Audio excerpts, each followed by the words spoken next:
সিএতে নাগরিকত্ব দেওয়ার জন্য প্রধানমন্ত্রী নরেন্দ্র মোদী থেকে কেন্দ্রীয় স্বরাষ্ট্রমন্ত্রী অমিত শাহ এমনকি ভারত সরকার বারবার বলছেন যারা ধর্মীয় কারণে নিপীড়িত হয়ে ওপার বাংলা থেকে এপার বাংলা এসেছেন তারা সিএতে আবেদন করুন।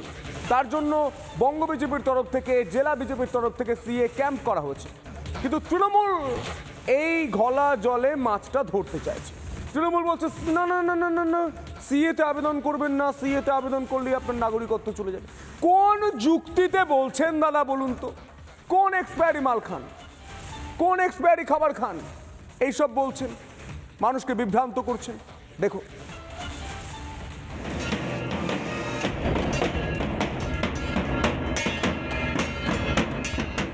নদিয়া উত্তর 24 পরগনা সীমান্তে মতুয়া প্রধান এলাকায় সিএএ ক্যাম্প করেছে বিজেপি। আর সিএএতে নাগরিকত্বের আবেদন যাতে কেউ না করেন তার প্রচার করছে তৃণমূল।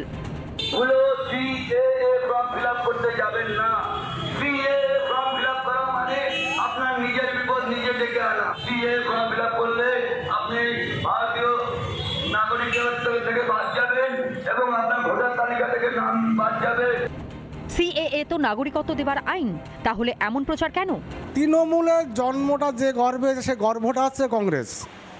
কংগ্রেস এই উদ্বাস্তুদের নিজ দেশে পরবাসী করে দিয়েছিলেন, তাহলে তারা তো বিরোধিতা করবেই। সিএ হয়েছিল কারণ যারা বাংলাদেশ থেকে এসেছিলেন বিভিন্ন সময়, বিশেষত মতুয়া সম্প্রদায়ের মানুষ, তারা দীর্ঘদিন ধরে দাবি করছিলেন যে আমাদের বৈধ নাগরিকত্ব দেওয়া হোক, এবং সেই অনুযায়ী 2019 সালে নাগরিকত্ব আইন সংশোধন করে সিটিজেনশিপ অ্যামেন্ডমেন্ট অ্যাক্ট আনা হলো। এটাই তো তৃণমূলের কাছে আতঙ্কের কারণ।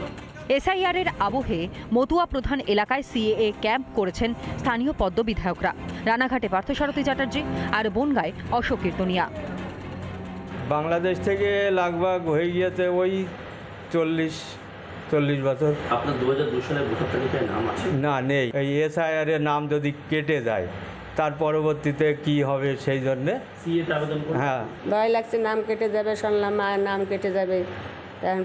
তাই যদি আমার নাম কেটে দেয় তাহলে কি হবে, কি নিয়ে থাকবে? এই সিএতে আপনি যদি নাগরিকত্ব পান তাহলে কি সব ঠিক হয়ে যাবে? কি মনে করছেন? হ্যাঁ, সব ঠিক হয়ে যাবে। উদ্বাস্তুদের নাগরিকত্ব দিতে বছর 6 আগে সিএএ আনে মোদী সরকার। আবার এই বছরের সেপ্টেম্বরে আসে নয়া বিধি। তাতে বলা হয় বাংলাদেশের সংখ্যালঘুদের অনুপ্রবেশের অভিযোগে আটকে রাখা যাবে না। তারপরেও রাজ্য সরকার তাদের হেনস্থা করছে বলেই অভিযোগ। আটক করার পর যখন বেল প্লি করা হচ্ছে, পিপি সাহেবরা রাজ্য সরকারের কোর্টের সামনে বলছে না না, এক্সেপশন অর্ডার একটা আছে, এটা ছেড়ে দিলে কোথায় যাবে আমরা খুঁজে পাবো না। আসলে হিন্দুদের ক্ষেত্রে এরকম করা হচ্ছে। যখন উল্টো দিকে রোহিঙ্গারা আসছে, বাংলাদেশি মুসলমানরা আসছে, তাদের যাবতীয় কার্ড করে দিচ্ছে এই সরকার, তাদেরকে জামাই আদরকে দুলাভাই মনে করে রেখে দিচ্ছে, কোট আনকোট বলছি, দুলাভাই মনে করে রেখে দিচ্ছে, হিন্দুদেরকে জেলে রাখছে। ভোট ব্যাংকের স্বার্থেই কি সিএএতে আপত্তি তৃণমূলের? তাই কি এসআইআর নিয়ে এত বিরোধিতা? আর সিএএতে আবেদন না করার আর্জি জানিয়ে প্রচার? রিপাবলিক বাংলা। আপনার নিজের বিপদ নিজে ডেকে আনা। অনুপ্রবেশের অভিযোগ পেয়েও চুপ থাকছে বাংলার পুলিশ। এমনকি অনুপ্রবেশকারীরা ধমকানি দিচ্ছেন, চমকানি দিচ্ছেন, স্থানীয়রা অভিযোগ করছেন পুলিশ মশাই ধরুন অনুপ্রবেশকারীদের, কিন্তু পুলিশ তাও চুপ। এই অভিযোগ তুলে সরব হয়েছেন কেন্দ্রীয় প্রতিমন্ত্রী সুকান্ত মজুমদার। স্থানীয়রা বলছেন পুলিশ তৃণমূলের দলদাসে পরিণত হচ্ছে। দেখুন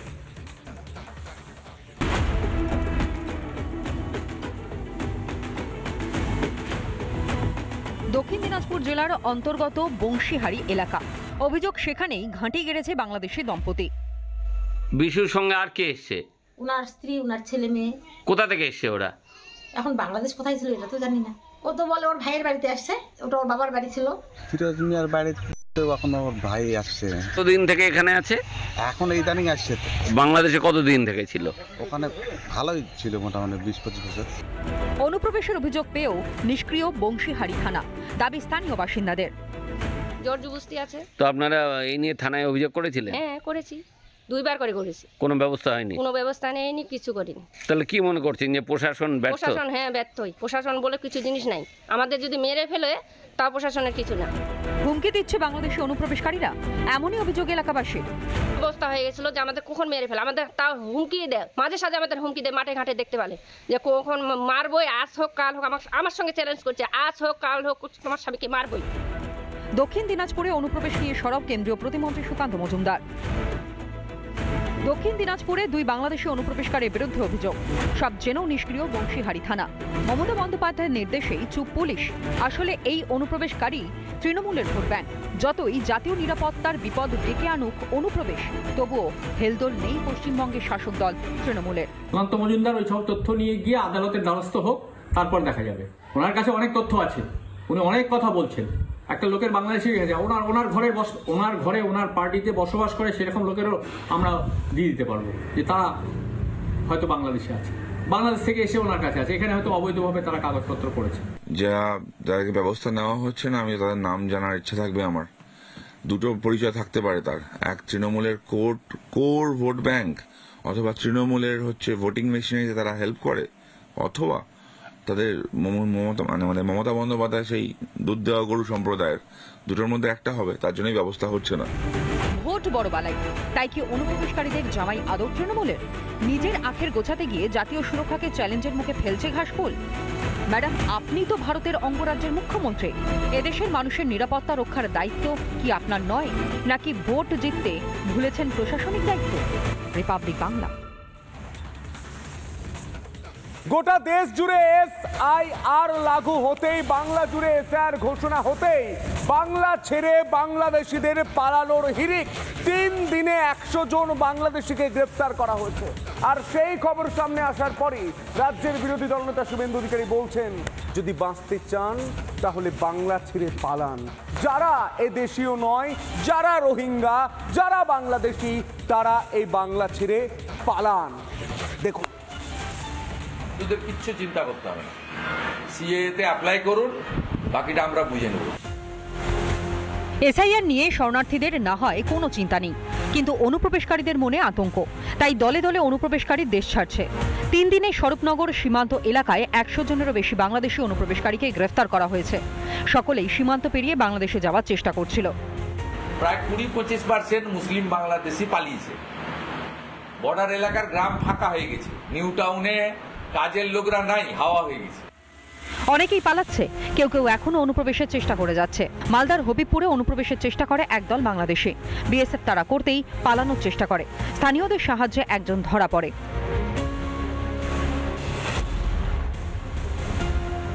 পালাও, এখনো হাতে 24 ঘন্টা আছে। 4 তারিখের আগে পালাও। 4 তারিখে ফর্ম ডিস্ট্রিবিউশন হওয়ার পরে ফর্ম যখন রিটার্ন আসবে, যে ফর্মগুলো রিটার্ন আসবে না বাংলাদেশি মুসলিম, তাদেরকে তো BSF রিপোর্ট করবে, তারা তো অনুপ্রবেশকারী, অতএব পালিয়ে যান।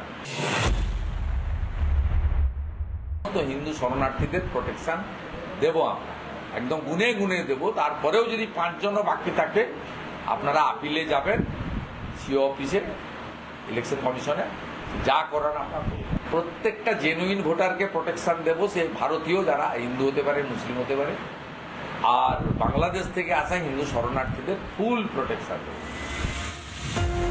SIR হচ্ছেই, আর বাঁচার রাস্তা নেই, তাই দেশ ছাড়ার রাস্তা খুঁজছে অনুপ্রবেশকারীরা। রিপাবলিক বাংলা।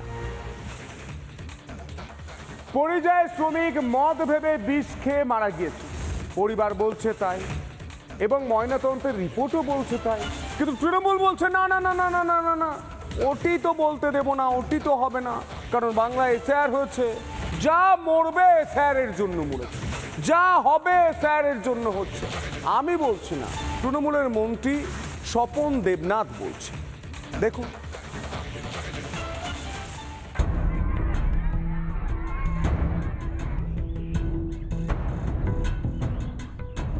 অভাবের সংসার, ঘরে টানাটানি, রাজ্যে কাজ নেই, রুজির টানে তামিলনাড়ুতে গিয়েছিলেন পূর্ব বর্ধমানের জামালপুরের বিমল সাঁতরা। সেখানেই তার প্রাণ গিয়েছে। এখানে তো কাজকর্ম সেরকম ছিল না, তার জন্য বাইরে গিয়ে কাজ করছিল। হঠাৎ ওখানে কাজকর্ম খুব কম হয়, তারপরে এখানে SIR চালুর জন্য খুব টেনশনে পড়ে যায়, শরীর খারাপ হয়ে হসপিটালে ভর্তি হয়, তো সেই কারণে মারা গেছেন। ছেলে কিন্তু একবারও বললেন না যে বাবা আত্মহত্যা করেছেন, কিন্তু রাজ্যের মন্ত্রী কি বলছেন শুনুন। SIR আতঙ্কে তো বহু মানুষ তাদের আত্মহত্যা করছে। বর্ধমানে জামালপুরে, নবগ্রামে, উড়িয়াপাড়ায় বিমল সাঁতরা আত্মহত্যা করল বৃষ্টি। এবার শুনুন মৃতের বৌমা কি বলছেন। তো ওটা বিষ এটা বুঝতে পারিনি, দিয়ে ওইটা মানে বিষটা পান করেছে, এটা তো জানতো না এটা বিষ, দিয়ে খেয়েছিল। এবার দেখুন তামিলনাড়ু পুলিশের নথি, যেখানে লেখা মদ ভেবে কীটনাশক খেয়েছিলেন জামালপুরের বিমল সাঁতরা। তার জেরেই অসুস্থ হয়ে পড়েন, কয়েকদিন পর মারা যান।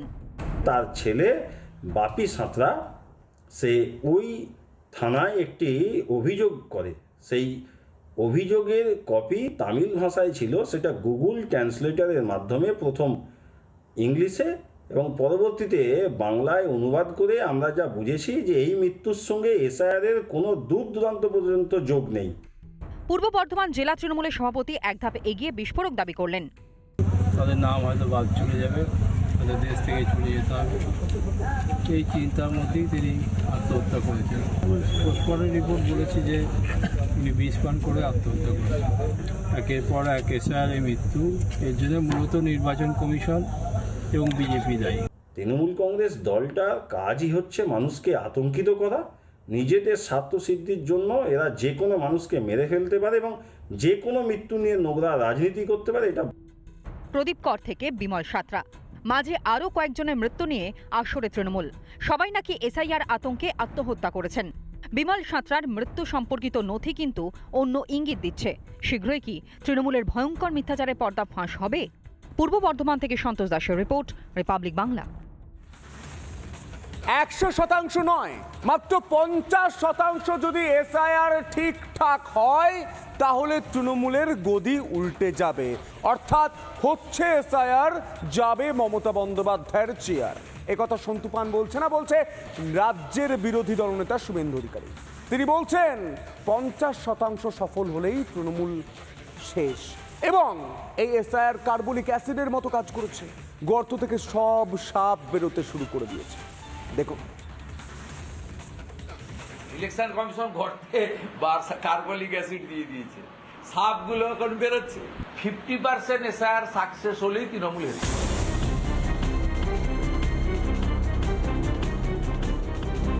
বিরোধী দলনেতার হুঙ্কার, ইস্যু এসআইআর, ভোটার তালিকা সংশোধনের কাজ করছে নির্বাচন কমিশন, এতেই তেলে বেগুনে জ্বলেছে তৃণমূল জানিয়ে সুর চড়ালেন শুভেন্দু অধিকারী। 50% এসআইআর সাকসেস হলেই তৃণমূল হেরে যাবে, 100% তো এখানে সাকসেস হবে না, সবাই জানে। বিহারে হয়েছিল, তার কারণ রাজ্য সরকার সাহায্য করেছিল, এখানে রাজ্য সরকার বিরোধ করছে, এনআরসি বলছে। রবিবার সকালে নিজের নির্বাচনী কেন্দ্র নন্দীগ্রামে ছিলেন বিরোধী দলনেতা। জনসংযোগের মাঝে মিডিয়ার মুখোমুখি নিশানায় তৃণমূল। তার দাবি, তৃণমূলের হয়ে ভোট লুট করে অনুপ্রবেশকারীরা। রাজ্য সরকার জানে বাংলাদেশি মুসলিমদের নাম বাদ চলে গেলে, মৃত ভোট চলে গেলে ছাপ্পা মারবে। ভুতামোড়ে, গড় চক্রবেড়িয়াতে, রাজারাম চকে, কেন্দামারিতে, নীলপুরে ছাপ্পাটা মারবে কে যদি মৃত ভোট বাদ চলে যায়? এখানেই শেষ নয়, কমিশনের পদক্ষেপকে কুর্নিশ জানিয়ে তৃণমূলকে কটাক্ষ শুভেন্দু অধিকারীর। আতঙ্ক না হলে 12টা স্টেটে হচ্ছে, স্ট্যালিন সাহেবের স্টেটে হচ্ছে, শুধু বিজেপি রুল নয়, নন বিজেপি স্টেটও হচ্ছে। কোথাও হইচই নেই, কোথাও মিছিল নেই, মিটিং নেই, গেল রব নেই, একমাত্র এখানে। মানে বুঝতে পারছেন, গর্তে কার্বলিক অ্যাসিড দিলে সাপ বেরোয় না। এসআইআর রুখতে মরিয়া হয়েছিল তৃণমূল, সেটা পারেনি। এখন হুমকি, ধমকানি, চমকানি দিচ্ছে। তবে এসআইআর হচ্ছে, এ নিয়েই তৃণমূলকে কটাক্ষ করেছেন বিরোধী দলনেতা শুভেন্দু অধিকারী। রিপাবলিক বাংলা। 5 বছর আগে সিপিএম এবং তৃণমূল একসঙ্গে জোট বেঁধে সিপিএম বলেছিল কাগজ আমরা দেখাবো না। 5 বছর পার, দুজনেই এসআইআরে একের পর এক ক্যাম্প খোলা শুরু করে দিয়েছে। সিপিএম মূলের তত্ত্ব ভুলে গিয়ে সিপিএম এখন মানুষের পালস বোঝার চেষ্টা করছে, কারণ মানুষ এসআইআরে স্বতঃস্ফূর্তভাবে সাড়া দিচ্ছে এবং মানুষকে টাচ করতে, মানুষের হৃদয় টাচ করতে সিপিএম এখন বলছে কাগজ আমরা দেখাবো। দেখুন, 2019-এর শেষের দিক, সিএ বা সংশোধিত নাগরিকত্ব আইনের বিরুদ্ধে উত্তাল হয় বাংলা। পথে নামে সিপিএম, স্লোগান একটাই, কাগজ আমরা দেখাবো না। আমরা কাগজ দেখাবো না, हम কাগজ नहीं दिखाएंगे। যতদিন না সবাই কাগজ দেখাতে পারছে ততদিন আমরা কাগজ দেখাবো না। কাট্টু 2025, সেই বামেরাই ফের পথে। এসআর নিয়ে হেল্প ডেস্ক খুলেছে তারা। বাঘা যতীন কেন্দুয়া মোড়ে হেল্প ডেস্ক উদ্বোধন করলেন সুজন চক্রবর্তী। আতঙ্কটা প্রবলভাবে মানুষের মধ্যে আছে এবং তা তৈরি করা হয়েছে। আমরা জায়গায় জায়গায় ক্যাম্প করছি, প্রতিটি জায়গাতে মানুষকে আতঙ্কগ্রস্ত থেকে বার করে আনতে হবে। আতঙ্কে মানুষ যেন ক্ষতি না করে ফেলেন নিজের, তা নিশ্চিত করতে হবে। শুধু কলকাতা নয়, জেলাতেও হেল্প ডেস্ক খুলেছে বামেরা। বাড়িতে বাড়িতে যাচ্ছে তারা। কাগজপত্র যা কিছু আছে, আপনি একজন প্রকৃত ভোটার হলে আপনার নাম তালিকায় রাখবে, তালিকায় থাকতে হবে। আপনার নাম যদি তালিকায় না থাকে, আপনার জন্য সর্বতোভাবে আমরা বামপন্থীরা সিপিআইএম আপনার পাশে থাকবে। বাংলার মানুষ সতর্ক হচ্ছে, নিজেদের অধিকার বুঝে নিতে চাইছে। তাদের সম্মিলিত দাবি অনুপ্রবেশকারীর বিদায়। হাওয়া বুঝেই কি পথ বদলাচ্ছে বামেরা? বামপন্থীরা বারবার তাই করে থাকে। ওই কাগজ আমরা দেখাবো না, প্রয়োজনে ঠাকুরদার কাগজ দেখাবো। এখন তো এই তো সিপিএম। আমি জানি না সিপিএম এর সম্পর্কে আর বেশি কিছু বলা উচিত, আর শূন্য পাওয়া দল। ওরা পরিষ্কার কথা, ওরা ওই গোলা জলে মাছ ধরে। সময় মতো রং বদলায় বামেরা। তৃণমূলকে সুবিধা করে দিতে বিজেপি বিরোধিতার হাওয়া তোলে। মানুষ সিপিএম মূলের ছক ধরে ফেলেছে। তাই কি এবার কাগজ দেখাতে রাজি হচ্ছে বামেরা? রিপাবলিক বাংলা। জমজমাট বিহারের নির্বাচনের আগে প্রচার। গোটা বিহার জুড়ে, মগধ জুড়ে প্রধানমন্ত্রী নরেন্দ্র মোদীর ঝড়। আর অন্যদিকে বিহারে ভোটের আগে সস্তার স্টান্টবাজি করছে গান্ধী পরিবারের রাজকুমার। দেখো।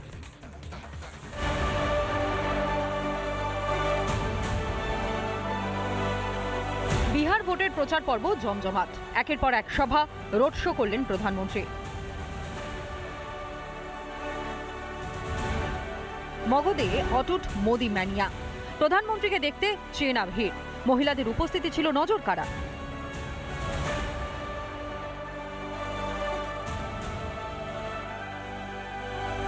সভাতেও উন্মাদনা ছিল চোখে পড়ার মতো। সেখান থেকে বিহারে ফের একবার এনডিএ সরকার গড়ার ডাক দেন মোদি। एनडीए सरकार फिर एक बार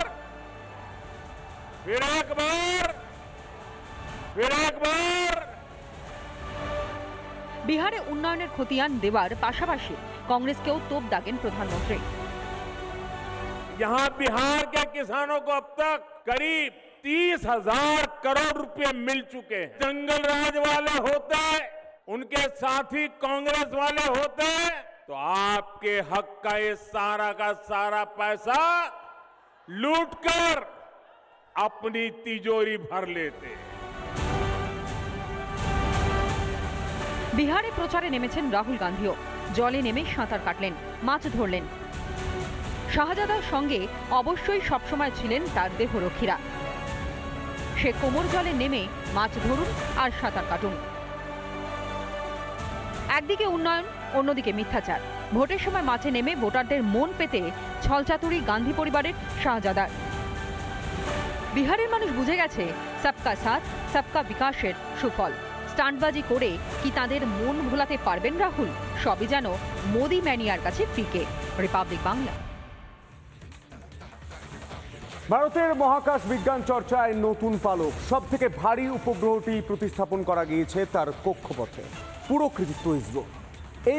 এই উপগ্রহটি করবে কি? সমুদ্র এবং পার্শ্ববর্তী এলাকার পুরো নেটওয়ার্ক সামলাবে, যার পুরো সুফলটা পাবে ভারতীয় নৌসেনা। দেখো।